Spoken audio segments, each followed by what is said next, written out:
सुप्रभात छात्रों। आज हम मेरे पिताजी पाठ का आखिरी भाग देखेंगे। तभी मैं कहता हूँ कि उन्हें चलने का मर्ज था। तो लेखक कहते हैं कि तभी मैं कहता हूँ कि उन्हें चलने का मर्ज का मतलब है बीमारी थी। सबसे अचरज की बात यह थी कि रात को चाहे जितनी देर से सोए, उठते वे सुबह 3 ही बजे थे।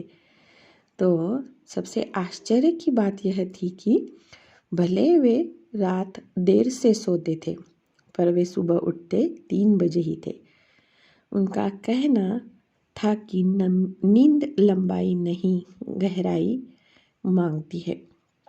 तो उनका कहना था कि जो नींद है वो हमने कितनी लंबी ली है, उससे ज़्यादा हमने नींद कितनी गहरी ली है, ये महत्वपूर्ण है। यानी कम घंटों की भी गहरी नींद ज़्यादा घंटों की हल्की नींद का काम कर देती है। तो बात सही है कि हम लंबी नींद, हल्की नींद सोते हैं, उससे अच्छा है कि गहरी नींद पर कम सोए। उनके इस फार्मूले के प्रति विश्वास ने मुझसे अपनी नींद पर कितना अत्याचार कराया है। तो लेखक जो है हरिवंश राय बच्चन, वो कहते हैं कि उनका ये जो फार्मूला था, इसके प्रति विश्वास ने मुझसे अपनी नींद पर कितना अत्याचार कराया है। यानी इस वजह से शायद वो कम सोते होंगे। इसे सोचकर कभी कभी मैं कहता हूँ कि जब मैं मरूँ तो मुझे 7-8 दिन तक यूं ही पड़े रहने देना। इस असंभव की कल्पना भर सुखद है, क्योंकि मुझे अपने जीवन की बहुत सी रातों की नींद पूरी करनी है। तो हो सकता है पिता की वजह से जो लेखक है हरिवंश राय बच्चन, वो रात में भले देर से सोते होंगे या कभी भी सोते होंगे, पर उठने का जो समय था वो उनका एक ही होता होगा। इसलिए लेखक कहते हैं कि उनको अपनी बहुत सी नींद पूरी करनी है। इसीलिए अगर वे मरते हैं तो 7-8 दिन तक यूं ही पड़े रहने देना है उनको। समय की पाबंदी की जो उत्कंठा उन्होंने अपनाई थी, उनके निभाने के लिए घर के लोगों का सहयोग आवश्यक था। तो जो समय की पाबंदी वो रखते थे, उसके लिए घर के लोगों का सहयोग, यानी घर के लोगों ने उसमें सहायता करना एक आवश्यक बात थी। उन्हें सेंस ऑफ टाइम, वक्त का अंदाज देने के लिए पिताजी ने अपनी नौकरी के पहले वर्ष में एक आराम घड़ी खरीदी और लाकर दालान की तिकोनिया पर रख दी। तो घर वालों को वक्त का या समय का अंदाज देने के लिए जो हरिवंश राय है, उनके पिताजी ने नौकरी के पहले ही वर्ष में एक आराम घड़ी या अलार्म घड़ी खरीदी थी और लाकर दालान की तिकोनिया पर रख दी थी। तिकोनिया यानी 3 कोने पर रख दी थी। यह घड़ी नई नहीं थी, विक्टोरियन युग की थी।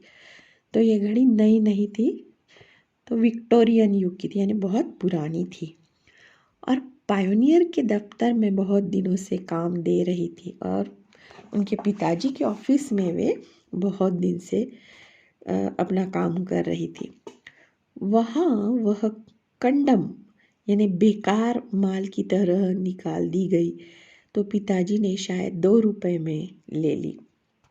तो वो ऑफिस में थी, पर बेकार में उसको शायद बेच दे रहे होंगे या फिर किसी को दे रहे होंगे। तो वो घड़ी हरिवंश राय बच्चन के पिताजी ने ले ली 2 रुपए में और यह घड़ी बेहया साबित हुई। बेहया यानी निर्लज्ज। थोड़ी बहुत सफाई के बाद वह चलने लगी तो चलती ही चली गई।